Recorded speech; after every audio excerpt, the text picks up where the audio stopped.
Assalamualaikum warahmatullahi wabarakatuh. Bismillah, alhamdulillah, wassalatu wassalamu ala rasulillah Sayyidina Muhammad ibn Abdullah wa ala alihi wa ashabihi wa mawala.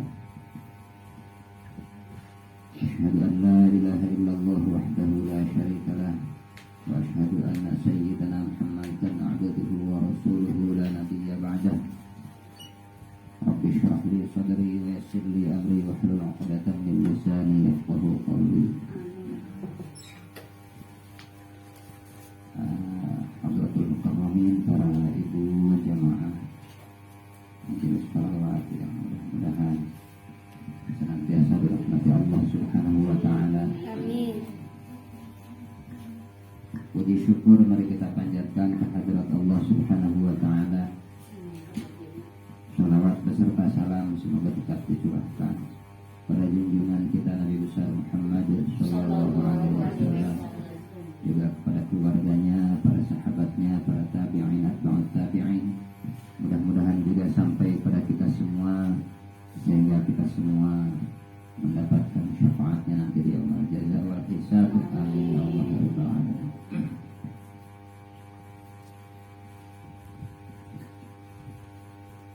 Para ibu rahimahumullah, insyaallah hari ini melanjutkan pembahasan yang tertunda minggu kemarin diselingi sama zakat fitrah. Melanjutkan tentang kesunahan puasa atau puasa-puasa sunnah. Selain puasa Ramadan dan puasa-puasa yang diwajibkan lainnya, ada puasa yang disunahkan.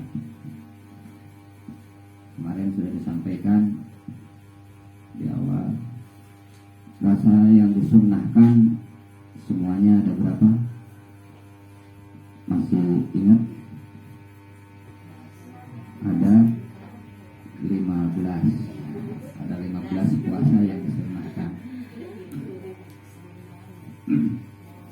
15 puasa yang disunahkan. Di antaranya yang pertama adalah Shaumu Arafah, puasa Arafah atau tanggal 9 Dzulhijjah, bulan haji.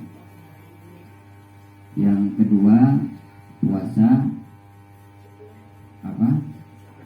Asyura, puasa tanggal 10 bulan Muharram. Tanggal 10 bulan Muharram. Di situ pada tanggal 10 bulan Muharram ini banyak kejadian. Kemarin juga disampaikan. Salah satunya adanya apa? Adanya apa? Asal usul ritual suruh dari Nabiullah Nuh alaihi salam, yang mana tanggal 10 bulan Muharram tersebut kapalnya mendarat atau banjirnya disurutkan oleh Allah Subhanahu wa taala. Ada kejadian lain di tanggal 10 bulan Muharram tersebut, yaitu diterimanya taubatnya Nabiullah Adam alaihi salam. Bertemunya Nabi Adam bersama Siti Hawa juga pada tanggal 10 bulan Muharram. Wastawat safinatun Nuh alal judi, dan pada saat itu juga pada tanggal 10 juga didaratkannya kapal Nabi Nuh, dan pada tanggal 10 Muharram juga diciptakannya Nabi Adam alaihi salam dan dimasukkan ke dalam surga.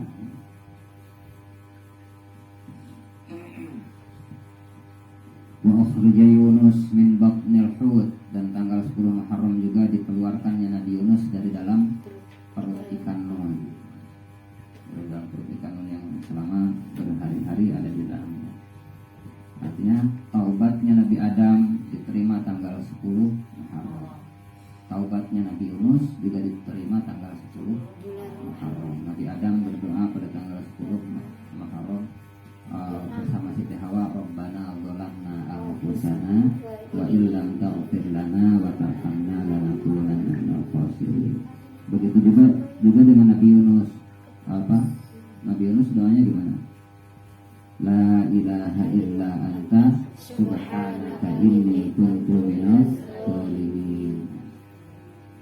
Jadi mengakui diri sebagai orang-orang yang zalim. Jadi jangan selalu biasanya kita kan merasa dizalimi.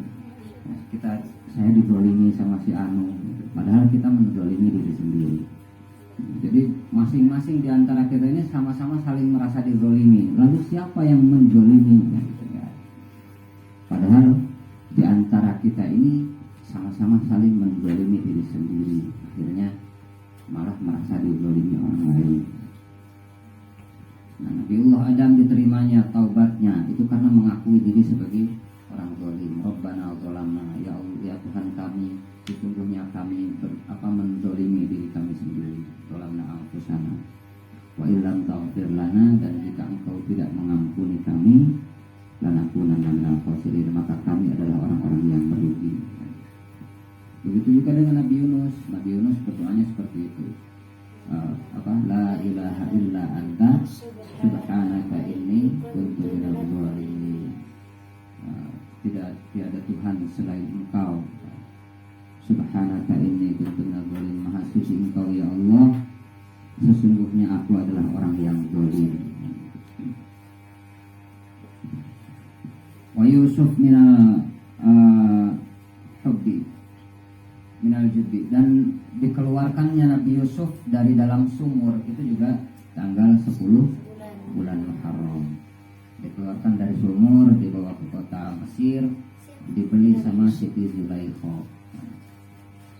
Setelah itu dipenjaranya karena apa? Karena terlalu banyak orang jatuh cinta. Nabi Yusuf terlalu banyak orang jatuh cinta sampai ada perempuan bangsawan yang mengiris-ngiris tangannya sendiri sampai habis, nggak berasa karena nikmatnya melihat Nabi Yusuf. Akhirnya dipenjara. Akhirnya apa? Nabi Yusuf berdoa, ya Allah, daripada saya menimbulkan fitnah, lebih baik saya dipenjara. Itu pilihannya Nabi Yusuf sendiri. Padahal sudah terbukti bahwa yang bersalah adalah Siti Zulaikha, bukan Nabi Yusuf. Tapi Nabi Yusuf akhirnya memilih di penjara. Hanya hikmah dari beliau masuk penjara, keluarnya jadi raja. Keluar dari penjara, beliau ditawari atau melamar pada penguasa pada saat itu, biarkan saya yang mengurusi manajemen kerajaan. Akhirnya diangkat beliau jadi raja pada saat itu.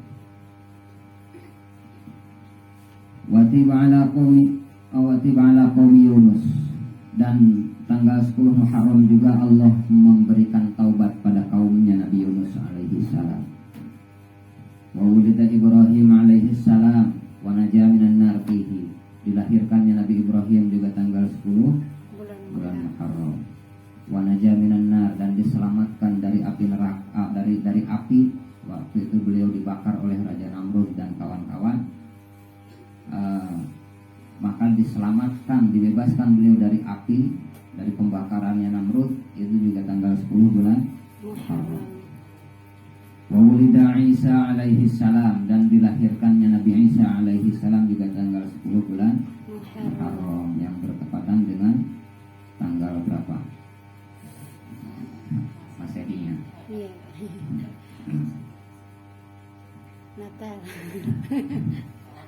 Warufi'a ila sama, dan diangkatnya Nabiullah Isa alaihi salam ke langit juga tanggal 10 Muharram. Jadi Nabiullah Isa itu tidak diwafatkan, tapi diangkat oleh Allah Subhanahu wa taala ke langit, dan akan diturunkan nanti menjadi penggawanya Imam Mahdi.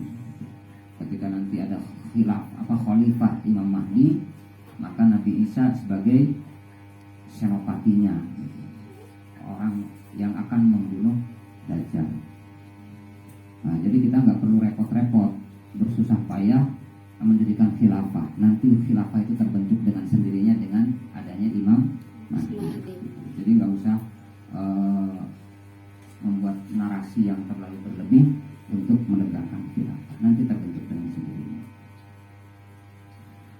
kenapa Nabi Isa kok diturunkan lagi? Itu mukjizat uzmanya beliau digunakan untuk itu. Ya Allah, jadikan saya sebagai umat Muhammadin. Iya. Saking luar biasanya umatnya Nabiullah Muhammad. Nabi Isa yang sudah jadi Rasul ulul azmi itu berdoa, ya Allah, Allahumma ja'alli ummata Muhammadin, jadikanlah saya sebagai umatnya Nabi Muhammad sallallahu alaihi wasallam. Dan dikabul oleh Allah, beliau diangkat ke langit dan diturunkan nanti di eranya Imam Mahdi. Kenapa bukan beliau yang jadi khalifah nanti pada saat kekhalifahan Imam Mahdi? Kenapa kok mesti ada Imam Mahdi, bukan Nabi Isa aja yang jadi khalifahnya? Karena kalau Nabi Isa diturunkan sebagai khalifah, berarti ada nabi atau rasul lain setelah Rasulullah Shallallahu Alaihi Wasallam. Maka diturunkan sebagai manusia biasa, bukan sebagai rasul atau sebagai nabi. Karena Rasulullah itu malah nabi ya ba'dah, tidak ada nabi selain setelah beliau, setelah Rasulullah Shallallahu Alaihi Wasallam. Warufi'a ila sama warudda basaru Yaqub, dan dikembalikannya penglihatan Nabi Yaqub. Nabi Yaqub ayahnya Nabi Yusuf, selama Nabi Yusuf itu hilang ketika dicemplungin ke dalam sumur sama saudara-saudaranya, sampai kan bertahun-tahun sampai beliau di penjara, dikeluar lagi dari penjara jadi raja, itu penglihatannya kabur karena menahan kerinduan. Rindu sama Nabi Yusuf, nangis terus, akhirnya penglihatannya hilang, jadi buta. Nah, dikembalikannya penglihatannya Nabi Yakub alaihi salam itu juga tanggal 10 bulan Muharram. Jadi ketika saudara-saudaranya sowan ke Nabi Yusuf, dikasih baju, tolong ini ditunjukkan ke ayah saya, kata Nabi Yusuf. Begitu ditunjukkan, penglihatannya langsung kembali saat itu. Itu kejadiannya tanggal 10 bulan Muharram.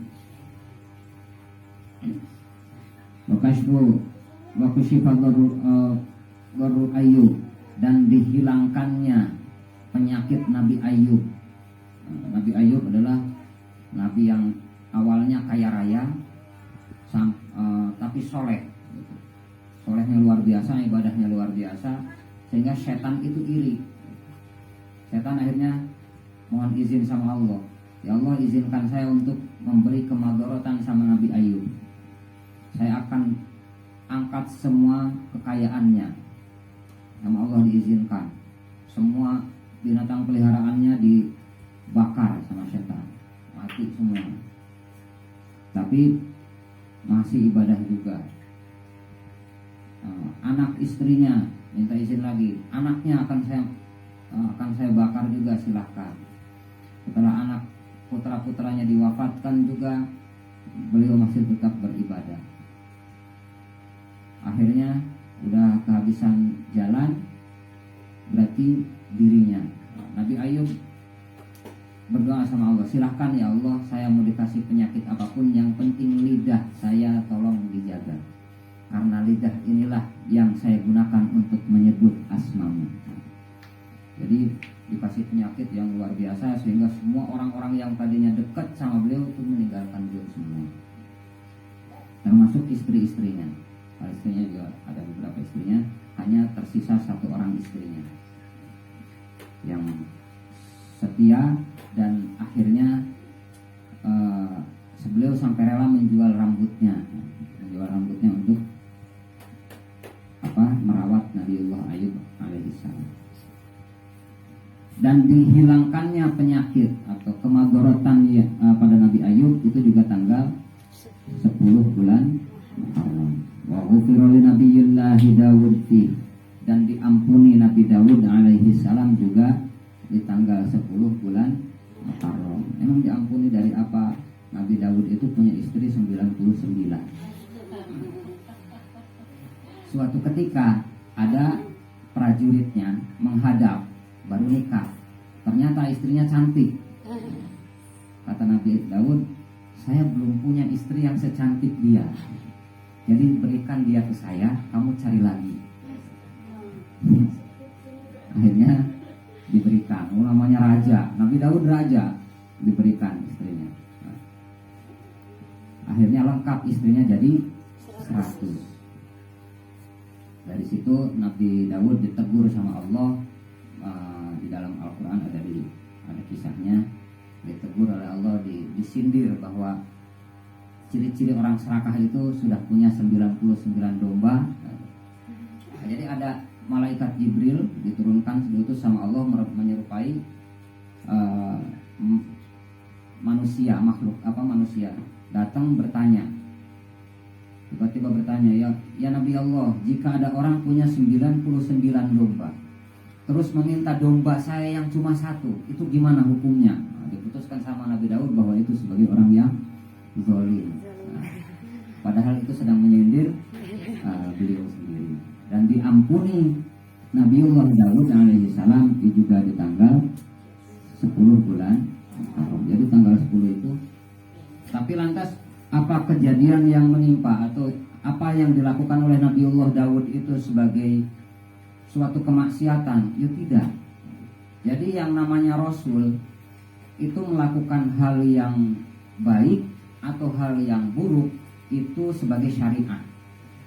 Seandainya tidak pernah dilakukan oleh Nabiullah Daud, berarti sampai sekarang orang punya kambing 99 minta kambing orang yang cuma 1. Kamu kan cuma 1 kambingnya, kasih ke saya aja lah, tanggung. Itu disahkan. Tapi karena kejadian itu menimpa Nabiullah Daud, maka dari situ jadilah hukum bahwa kejadian seperti itu adalah sesuatu yang zalim. Sebagaimana juga yang terjadi ketika Rasulullah SAW bangun kesiangan. Rasulullah sama Sayyidina Bilal itu, jadi ceritanya Rasulullah tidur berpesan sama Sayyidina Bilal, ya Bilal, nanti kalau sudah waktunya subuh tolong bangunkan saya. Bilal itu waktu itu Sayyidina Bilal sholat sunnah, Rasulullah tidur. Beliau pesan sama Sayyidina Bilal karena beliau lagi sholat, tolong nanti dibangunkan. Kata Sayyidina Bilal, siap ya Rasulullah. Jadi sholat sepanjang malam gitu. Jadi kalau kayak Zahra nanti di pondok melihat kok para kiai tidur, kita mah disuruh sholat, itu ya nggak usah ngiri, emang begitu udah dari dulunya. Dari dulunya memang begitu. Rasulullah tidur, Sayyidina Bilal sholat. Kenapa? Tidurnya Rasulullah sama sholatnya Sayyidina Bilal udah lebih unggulan tidurnya Rasulullah. Jadi kalau sholat kamu santri di sana sama tidurnya para kiai itu lebih unggul tidurnya para kiai. Kenapa? Tidurnya buat mempersiapkan besok, memikirkan umat. Udah dari dulunya udah begitu. Jadi nggak usah ngiri. Wah kita mah disuruh sholat, pak kiai pada tidur.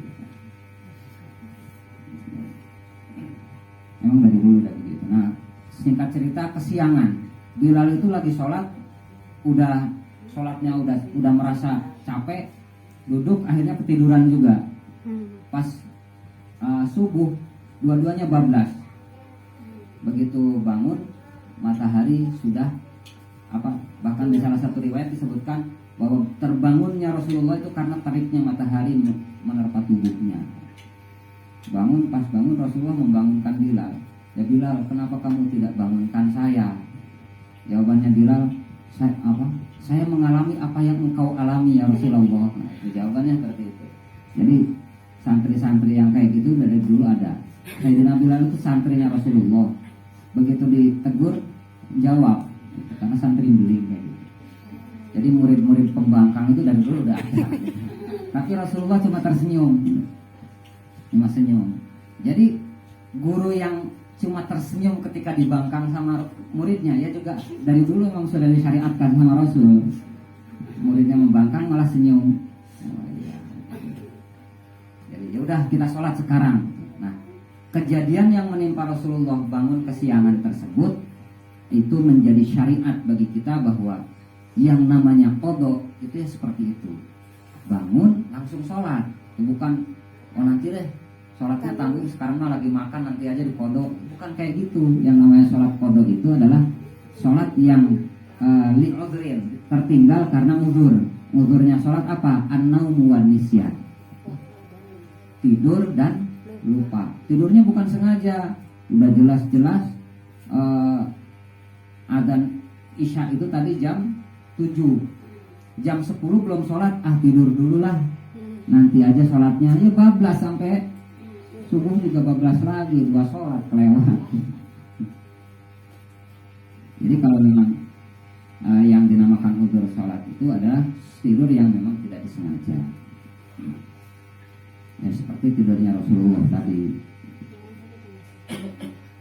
Nah, begitu bangun langsung sholat, karena hukum asalnya sholat itu lam tuqda wa lam tufid, tidak ada qada, tidak ada fidyah. Cuma hasil ijtihadnya kesini dikembangkan, akhirnya menghasilkan qada itu yang seperti itu.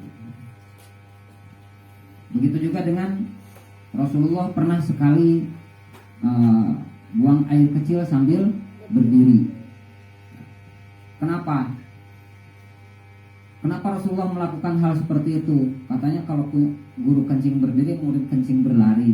Kalau Rasulullah nggak pernah melakukan itu sama sekali, berarti kencing sambil berdiri jatuhnya pada hukum haram. Makanya karena Rasulullah pernah melakukan sekali, jatuhnya pada hukum makruh. Boleh, tapi Rasul sangat membenci itu, sehingga dalam seumur hidupnya hanya sekali, itu pun karena darurat. Jadi apa yang kejadian-kejadian yang menimpa pada Nabi dan Rasul itu sebagai syariat, itu sebagai penuntun syariat bagi kita. Jadi, Rasul kok begitu? Justru kalau nggak begitu kita jadi nggak tahu. Nabi Daud kan Rasul katanya, kok istrinya 99 masih minta istri orang? Itu syariat, bahwa merebut istri orang itu juga nggak boleh. Nah, kita lanjutkan ke puasanya. Nanti kalau terlalu melebar, puasanya malah kelupaan. Puasa sunnahnya yang berapa? Jam 2. Jam 2. Wasalisu, yang ketiga puasa Tasu'a, Saumu Tasu'a, puasa tanggal 9 bulan Muharram. Jadi bulan Muharram itu selain tanggal 10 juga tanggal 9-nya disunahkan puasa. Dalilnya sama dengan puasa Asyura, yaitu dawuhnya Rasulullah sallallahu alaihi wasallam, la in ishtu ila qabilin la asumanna tasi'a wal ashir. Jika aku hidup sampai tahun depan, maka aku akan puasa di tanggal 9 dan tanggal 10 bulan Muharram. Warobi'u, yang keempat, saumu sittatin min Syawal. Yang keempat, puasa 6 hari di bulan Syawal. Jadi setelah Ramadan disusul dengan 6 hari di bulan Syawal. Itu dawuhnya Rasul kasyamid dahri, seolah-olah kita puasa 1 tahun penuh ma'al wajib. Jadi 1 tahun penuh dalam hukum wajib, artinya seolah-olah kita puasa wajibnya itu 1 tahun penuh. Diibaratkan lagi oleh Rasulullah juga di dalam hadisnya bahwa inna Ramadan, takut salah, Syiamu Ramadan bi asyrati ashhurin wa syiamu sittati ayyamin bi syahrain. Jadi puasa Ramadan itu diibaratkan atau dilipat gandakan pahalanya menjadi 10 bulan. Dan 6 hari di bulan Syawal itu dilipat gandakan pahalanya menjadi 2 bulan. Sehingga lengkap jadi 1 tahun. Ma'al wujub. Artinya pahalanya pahala wajib, bukan pahala sunnah. 1 tahun penuh puasa wajib pahalanya. Padahal kita puasanya cuma 1 bulan ditambah 6 hari. Lalu kapan 6 hari itu dilakukan? Afdoluhu, utamanya itu mengiringi hari raya Idul Fitri. Jadi tanggal 1 Syawal kita haram puasa. Tanggal 2-nya sudah diperbolehkan puasa. Sunnah 6 hari kita puasa. Tapi makruh bagi orang-orang yang punya qada, punya waktu yang wajib diqadai puasanya, melakukan puasa sunnah. Puasa sunnah. Makanya gimana? Berarti beriringan setelah selesai Ramadan, selesai Idul Fitri, besoknya puasa qada dengan niat ganda. Niatnya juga niat Syawal. Qadanya dapat, sunnah Syawalnya juga dapat. Itulah maha murahnya Allah bagi umat Muhammad. Makanya Nabi Isa tertarik, jadikan saya umatnya Nabi Muhammad. Kenapa? Nah, ketika Rasulullah Mi'raj itu Nabi Idris ada di pintu surga. Ditanya sama Rasulullah, kenapa di sini? Kenapa nggak masuk? Kata Nabi Idris, ya saya nggak bisa masuk. Karena apa? Dawuh Allah, nggak ada yang boleh masuk ke surga sebelum engkau bersama umatmu masuk. Gitu. Makanya saya nunggu. Gitu. Itulah keutamaannya umatnya Rasulullah. Puasanya 1 bulan ditambah 6 hari, pahalanya 1 tahun. Kalau setiap tahun seperti itu, berarti setiap tahun kita puasa sepenuhnya pahalanya.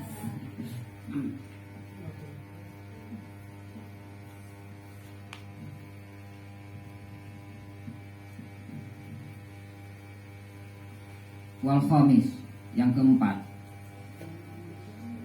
yang kelima, khamis keempat.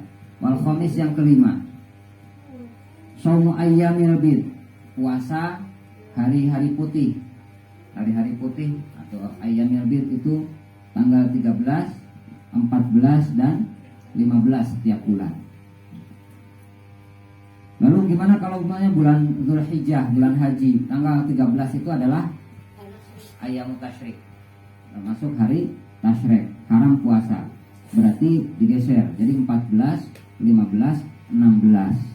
Di sini disebutkan seperti itu. Wa fi Dzulhijjah yasumu sadisa asyar badalus salisa asyar. Puasa tanggal 16 sebagai gantinya tanggal 13. Li'annahu min ayyamit tasyrik wa siyamuha haramun. Wasadisu wasabi'un saumu yaumil isnain wal khamis. Yang ke-6 dan ke-7 adalah puasa hari Senin dan juga hari Kamis. Kenapa harus hari Senin dan hari Kamis? Dawuhnya Rasulullah li'annahu sallallahu alaihi wasallam kana yataharra saumuhuma wa qala innahuma yaumani tu'radu fihimal a'mal fa ahabbu ay yu'radu 'amali wa ana sha'imun. Bahwa di hari, dawuhnya Rasulullah, sesungguhnya di hari Kamis, di hari Senin dan Kamis itu hari ditunjukkannya amal pada kita semua. Hari dilaporkannya amal. Sehingga saya senang ketika amal saya ditunjukkan itu saya dalam keadaan puasa. Jadi puasa hari Senin dan juga hari Kamis. Sedikit lagi ya.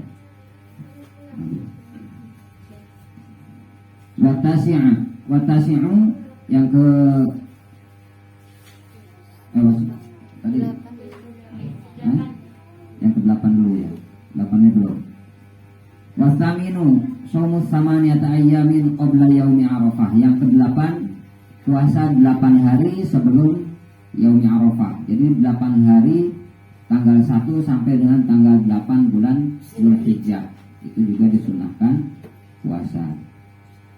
Sawa'un fi dzalikal haji wa ghairi, baik orang yang sedang berhaji ataupun yang tidak.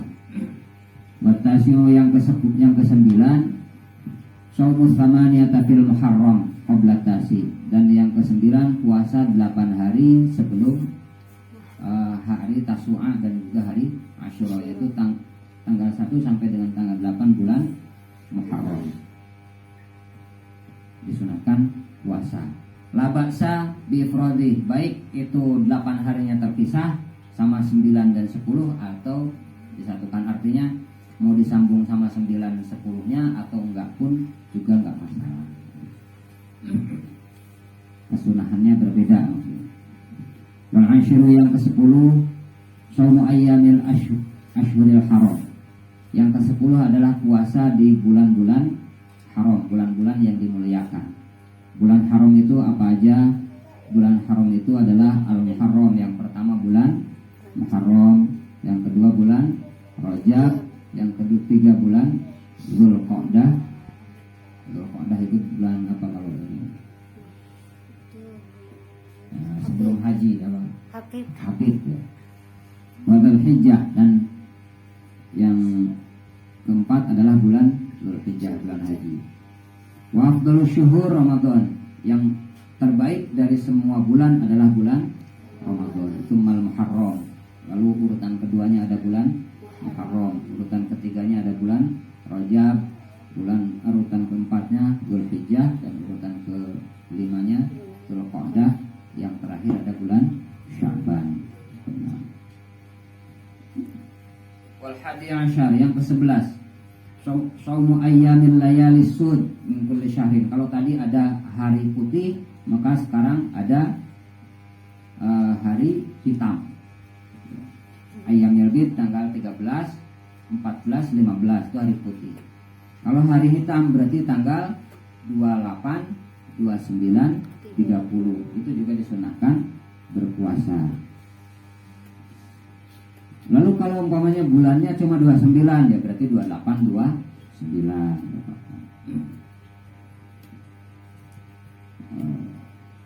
Wasani asyar, yang ke-12 Shaumu Sya'ban li hubbihi sallallahu alaihi wasallam syiamuhu. Yang ke-12 adalah puasa di bulan Sya'ban. Bahkan di salah satu riwayat, salah satu hadis disampaikan bahwa Rasulullah di bulan Sya'ban itu berpuasa sebulan penuh, dari tanggal 1 sampai tanggal 30. Lalu ada pertanyaan, gimana katanya tanggal 15 tanggal 16 sampai dengan tanggal 30 bulan Sya'ban itu nggak boleh puasa. Itu gimana? Kenapa Rasulullah puasa? Karena Rasulullah puasanya dari tanggal 1 sampai tanggal 30. Yang nggak boleh itu dari tanggal 1 sampai tanggal 15 nggak pernah puasa, tiba-tiba tanggal 16 puasa, itu haram. Ya, kalau disambung dari mulai dari hari-hari sebelumnya udah puasa, dilanjutkan sampai tanggal 30 itu boleh, sunnah. Yang nggak boleh sengaja kita puasa secara ifrad sendirian, gitu. Artinya nggak disambung sama puasa sebelumnya, atau bukan kebiasaannya dia puasa.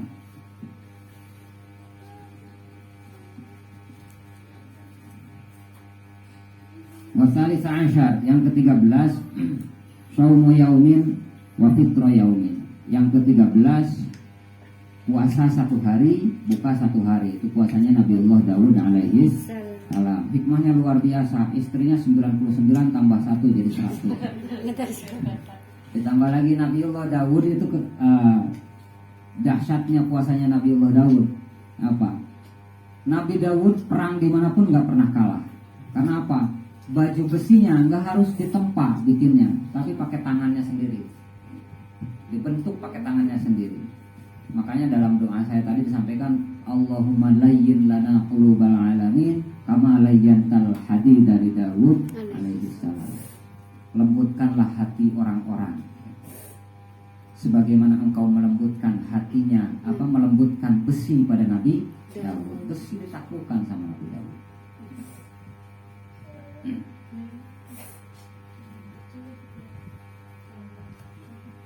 Tambah lagi kekuasaannya Nabi Daud, kerajaan Nabi Daud berkuasa turun temurun. Sehingga putranya Nabi Sulaiman alaihissalam, putranya Nabi Daud juga menjadi raja yang lebih besar, tapi bukan mewarisi kerajaannya Nabi Daud. Nabi Sulaiman itu dulunya malah miskin, kecilnya malah miskin. Terus setelah dewasa beliau mendapat kerajaan yang merajai seluruh alam, bukan hanya sekedar alam manusia, tapi juga alam jin, alam yang lainnya juga, termasuk binatang dan lain-lain.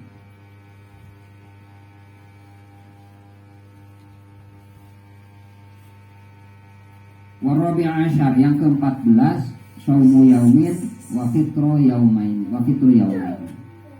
Yang ke-14, puasa 1 hari, buka 2 hari. Itu juga disunahkan. Puasa 1 hari, buka 2 hari. Wal khamisa asyar, yang ke-15, saumu yaumin la yajidu fihi ma ya'kulu. Ini puasanya Rasulullah SAW. Puasa 1 hari karena sebab tidak menemukan makanan.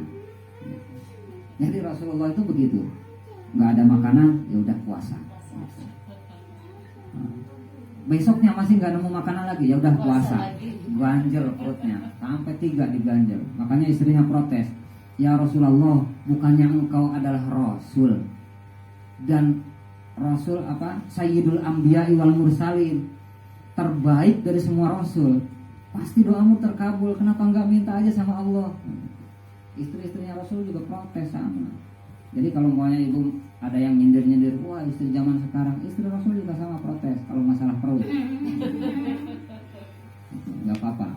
Nah, cuma jangan kebablasan. Tapi ditegur sama Rasulullah SAW, jika kamu mengharapkan sesuatu yang bersifat duniawi, maka jangan maka silahkan ajukan lamaran untuk berpisah dari Rasulullah SAW. Jika kamu mengharap kenyang perutmu di dunia dan kemewahan dunia, maka jangan mau jadi istrinya Rasul, kata Rasulullah. Maka ajukan permohonan untuk bercerai dari Rasulullah SAW. Artinya kesenangan dunia kamu dapat, tapi akhiratmu jatuh derajatnya. Karena awalnya istri Rasul terus bercerai karena apa? Karena takut lapar dan nah itu puasanya Rasulullah SAW itu seperti itu. Tapi kita juga jangan sengaja ya udah kita jadi orang miskin aja biar ketemu puasanya Rasul, ya jangan kayak gitu. Karena apa? Kadal fakru ayyakuna kufron, bahwa kefakiran orang yang butuh berlebihan itu mendekatkan diri pada kekufuran.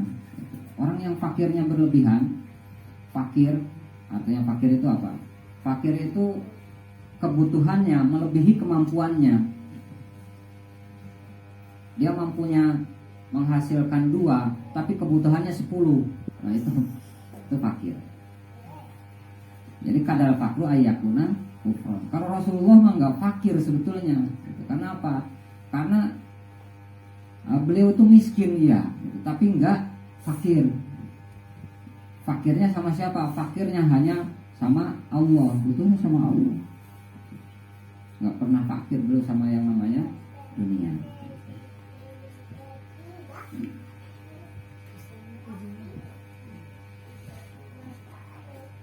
Tadi udah 15 ya. Nah, selain puasa sunnah, ada puasa yang di makruh, ada yang diharamkan. Ini juga saya sampaikan karena apa? Karena ini tanggung kalau besok disampaikan hanya itu. Oh iya, sebentar sedikit lagi. Apa agak telat sedikit bukanya. Wa yukrahu taqu bisawmi yaumin wa alaihi qada'un. Nah ini yang tadi saya sampaikan bahwa di makruh puasa sunnahnya orang yang punya kewajiban qada. Kalau ibu punya kewajiban qada, maka qada dulu baru sunnah. Karena puasa Syawal itu juga masih bisa dilakukan sampai habis bulan Syawal tersebut. Artinya apa?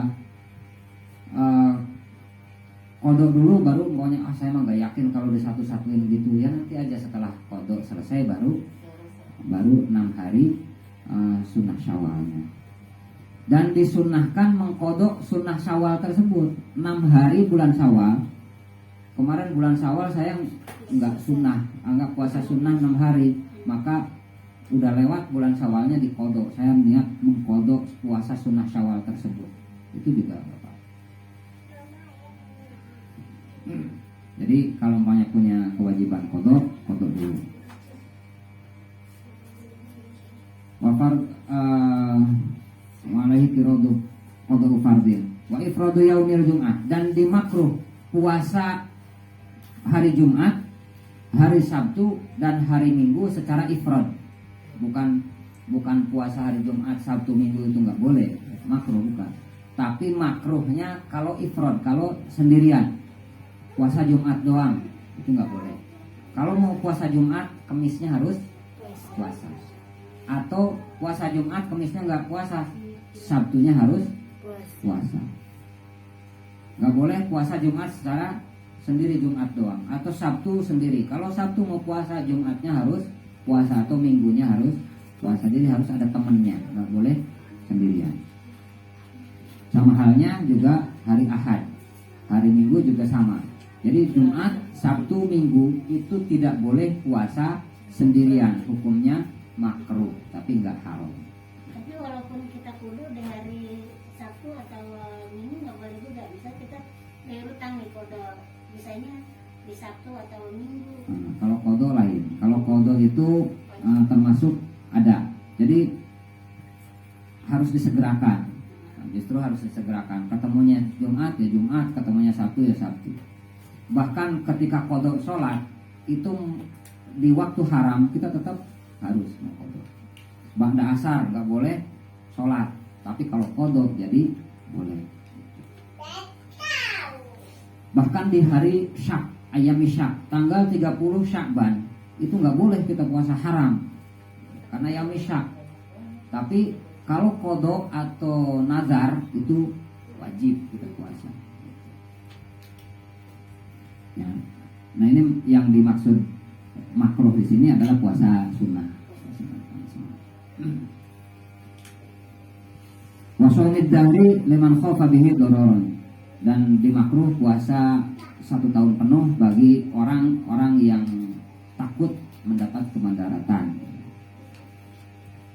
Wa yahrumu, dan diharamkan shaumul aidain. Nah, puasa yang diharamkan apa aja? 1, puasa hari raya Id, baik itu Idul Fitri maupun Idul Adha, itu haram.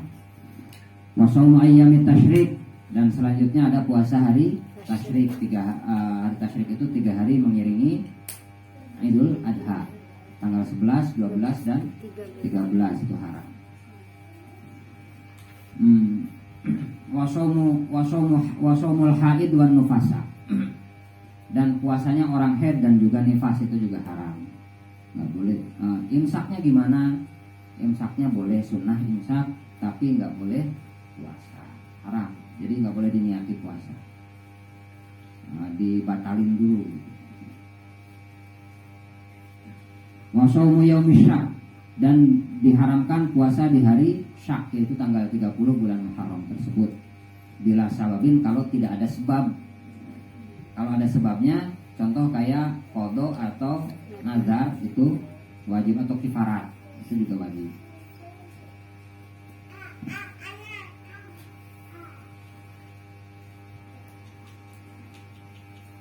Wasaumun nisfi tsani min Sya'ban illa ayyasilahu bima qablahu aw yasumahu bisababi ma marra. Yang terakhir, puasa di setengah akhir bulan Sya'ban, tanggal 16 sampai tanggal 30 itu haram puasa, kecuali disambung dengan hari-hari sebelumnya, atau memang itu sudah jadi adat puasa, artinya dia puasa Daud, 1 hari puasa 1 hari buka umpamanya. Nah itu boleh. Dan yang selanjutnya adalah yang kemarin disampaikan sama Al-Ustaz Hasan, puasanya seorang istri tanpa seizin suami. Itu juga itu harus izin dulu, mohon izin. Alasannya banyak, karena bukan hanya karena masalah-masalah ini, karena memang suami istri harus izin ibadahnya, minta izin untuk berpuasa. Yang jadi masalah kadang-kadang dari gara-gara kamu puasa masaknya jadi asin, padahal sehari-harinya juga asin gitu. Masaknya jadi nggak ada rasanya, emang sehari-harinya juga nggak ada rasanya bukan apa-apa. Dari tadi tukang sayur nggak ada bumbunya, yang dijualan. Tapi kan jadi alasan, gitu. Jadi memantik persoalan, memantik permasalahan-permasalahan di dalam rumah tangga kalau tidak ada izin. Maka haram puasa bagi seorang istri tanpa seizin suami. Kalau puasa sunnah, tapi puasanya tetap sah, tetap sah. Hanya gimana ya? Sah puasa, tapi dapatnya dosa. Puasanya mah tetap sah, gitu. Diterima sama Allah. Tapi juga dapat dosa. Dosa dari apa? Dari tidak izin sama suami. Mudah-mudahan bermanfaat. Kurang dan lebihnya mohon maaf. Mungkin di pertemuan berikutnya kalau ada yang perlu ditanyakan. Saya akhiri. Billahi taufiq wal hidayah. Assalamualaikum